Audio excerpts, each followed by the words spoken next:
try not to make an audible sigh when I read this. I'll try. Yeah. Do femboys devalidate trans people? I've had some people tell me that femboys aren't okay because it's invalidating to trans people, and I was wondering if that's really the case. Please don't judge me about this. I'm just a little confused because I never saw femboys as a problem. I don't think femboys invalidate trans people at all. Let people be who they are. You're not invalidated by someone else. Your validation comes from yourself, right? Yeah. Someone else. If you see someone else existing and you feel it's invalidating you, that's the same thought process that Christians and all these lunatics on the right wing have about you. They're like, oh, those two gay people getting married invalidates my marriage. That person transitioning invalidates my gender. And everyone's you're just who you are. I love femboys. Femboys are cute as fuck. I love femboys so much. Oh my God. Yeah. It's my favorite. They're my favorite boys. Oh, they're the best. They're the best.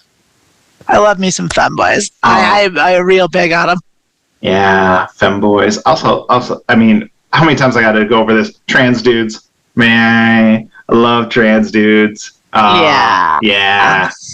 And they lean into being dirty and smelly, and you're like, yeah, you do. You dirty smelly fuck. You dirty, smelly boy. I love everything about it. Yeah. No, and that's the thing. And I think, you know what? Just to tie to that first question we did about like being vocal, like if you're afraid about being vocal in front of people and like tell them you're trans, I understand that.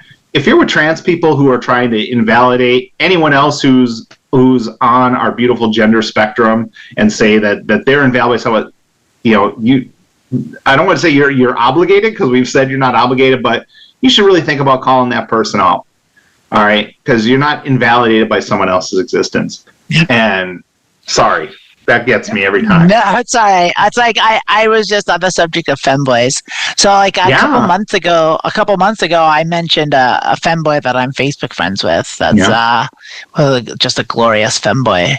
Yeah. But she came out as trans and she changed her pronouns and she did it, and so she's trans now. Now she's a she.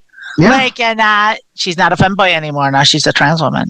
Yeah, that's how that goes. And sometimes that is the ultimate fate. Sometimes that's what it is. I'm wondering if that's like a thing, because like it seems like that's a very easy line to cross from femboy to trans women. I think one thing, because I see a lot about people asking similar questions about cross-dressers, and I'm being real honest with you, 40 years ago, 50 years ago, hell, 30 years ago, you didn't have all this information about being trans at your fingertips. And a lot of people, I would say that when I first started exploring my gender, I would say I was cross-dressing. I didn't know what being transgender was, so that's what it was. And sometimes it's how many times we say this on this podcast.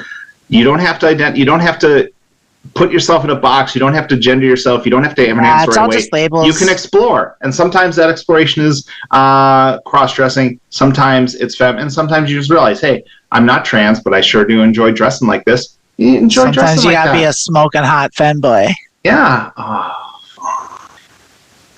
You are not invalidated by anyone else's existence, and don't you dare invalidate someone else's existence by saying stuff like that. And if you, like I said, you're not obligated to, but I highly recommend if it's someone in the community saying shit like that, that you should also speak out. Yeah. Nah, femboys, you are part of whatever it is. You're gender exploring. You're not trans if you're not saying you're trans, you're not trans. If you're exploring your gender, you're exploring your gender. And eventually one day, like Amanda's friend, you might realize that you are trans and that's the journey you're on. That's fine. There's no rush to label who you are. There's just finding peace and happiness in the moment. Oh, so good. I'm so good. You're here. And with that. Yeah. And with that, let's wrap her up, babe. Thank you for joining us. We hope that this time with us helped. We love that you're here. We love that you listen. And be safe and be at peace, every single one of you. We love you. Bye.